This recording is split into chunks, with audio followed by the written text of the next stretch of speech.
हेमंत गोडसे यांची इंदिरानगर व राणीनगर बोगद्याच्या कामांना गती देण्याच्या सूचना। आज खासदार हेमंत आप्पा गोडसे यांनी इंदिरानगर व राणीनगर बोगद्याच्या कामाची पाहणी केली। या दोन्ही ठिकाणी बोगद्याच्या रिडेव्हलपमेंट प्रकल्पाला एका वर्षापूर्वी मान्यता मिळाली होती, मात्र प्रत्यक्षात कामाला आता सुरुवात झाली आहे। सध्या काम सुरू असल्याने विद्यार्थ्यांना ये-जा करताना मोठ्या अडचणींचा सामना करावा लागत आहे। त्यामुळे बोगद्याचे काम लवकरात लवकर पूर्ण व्हावे यावर खासदारांनी भर दिला। बोगद्याचे काम पायापर्यंत जलद गतीने झाले तर वाहतूक व विद्यार्थ्यांच्या हालचालींवर अडथळे टळतील। दोन्ही साइडने बोगद्याचे काम पूर्ण झाल्यास वाहतूक कोंडीही मोठ्या प्रमाणात कमी होईल, असे मत यावेळी व्यक्त करण्यात आले। याशिवाय इंदिरानगर येथे आणखी एक नवीन बोगदा उभारण्याचा प्रस्ताव असून त्याचे काम येथे 5-6 महिन्यात पूर्ण व्हावे अशा सूचना देखील प्रशासनाला देण्यात आल्या आहेत। या पाहणी दरम्यान खासदार हेमंत गोडसे यांच्यासोबत त्यांच्या सहकाऱ्यांची उपस्थिती होती। प्रशासनाने ही कामे वेळेत व दर्जेदार पद्धतीने पूर्ण करावीत अशा स्पष्ट सूचना त्यांनी दिल्या।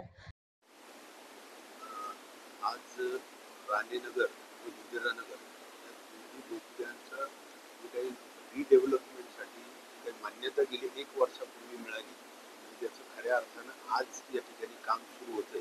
त्यासाठी लोकांची सगळ्यांची मागणी होती की आपण स्वतः त्या ठिकाणी लक्ष देऊन कामाची सुरुवात, ज्या काही अडचणी यापुढे येणार आहेत त्या तातडीने सोडवल्या जावा। जसं का आज राणीनगर बोगद्याचं काम सुरू आहे, परंतु त्या ठिकाणी ते बॅरिकेड्स बंद केल्या कारणानं अनेक शाळेच्या मुलांना या बाजूने त्या बाजूला जाण्या येण्यास खूप वळसा घालून जावं लागतं आणि त्याचबरोबर अनेक धोके त्या ठिकाणी निर्माण होतात वाहतुकीच्या दृष्टीने। म्हणून आपण तातडीनं त्या बोगद्याचं काम लवकरात लवकर कमीत कमी पायापर्यंत झालं तर मुलांना शाळेत जाणं येणं सोयीचं होईल यासाठी त्या ठिकाणी पाहणी केली आणि जागेवरती कशा प्रकारे वाहतूक कोंडी त्या ठिकाणी सोडवली जाणार आहे। तर राणीनगर बोगद्याचा जो बोगदा आहे त्याच्या दोन्ही बाजूने, पूर्व आणि पश्चिम बाजूने आपल्या दोन्ही बाजूने रॅम्प दिले जाणार आहेत, जेणेकरून सरळ येणाऱ्या गाड्या त्या रॅम्पवरून निघून जातील आणि जो काही ऑब्स्ट्रक्शन त्या ठिकाणी होत असतं दोन्ही सरळ गाड्यांचं, तर ते त्या ठिकाणी होणार नाही आणि त्यामुळे जवळजवळ 70 ते 80% वाहतूक कोंडी त्या ठिकाणी सुटेल असा आपल्याला विश्वास आहे। त्याचबरोबर इंदिरानगर बोगद्याची देखील पाहणी त्या ठिकाणी करण्यात आली।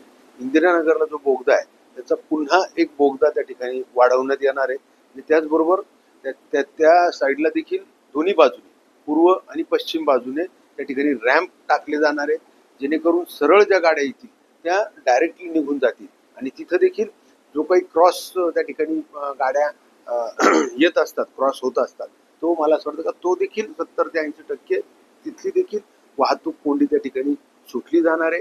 त्यामध्ये विशेषतः आपण जी काही त्या ठिकाणी लवकरात लवकर म्हणजे इंदिरानगर बोगद्याचं जर आज आपण पाहिलं तर खूप वाहतूक कोंडी त्या ठिकाणी होते।